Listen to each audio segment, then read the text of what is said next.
What's most important from our perspective is the U.S. committed to caring for vulnerable people in ways that are in its own interests? And we absolutely believe that it is in the interest of the United States. We do believe it makes the United States stronger and safer to have foreign assistance. And I should say, I don't think that every USAID grant that's ever been issued was prudent or wise. And I think it's both um, appropriate and prudent for the Trump administration, like every other administration that comes in, to assess USAID funding and say, is this grant actually advancing the purposes that we want it to advance?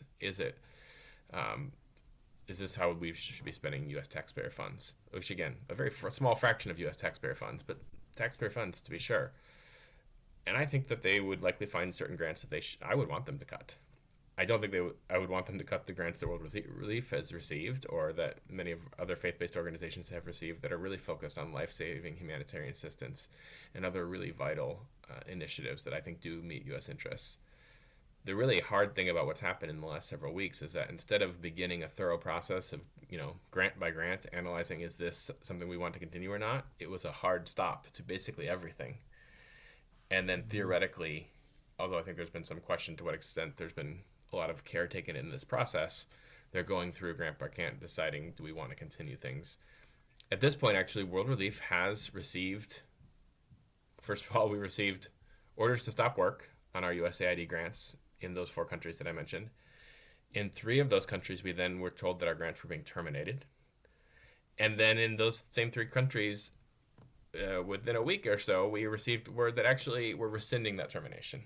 So it's just been very chaotic. And yet, despite all of that, only in 1 of those 3 contexts, as we are recording this right now, and this could be changing at any moment, have we actually received any payment. So we went for more than, we just got our first payment actually today as we're recording this for a grant in Sudan for work that we did in December. It's been several months that we've had no payments.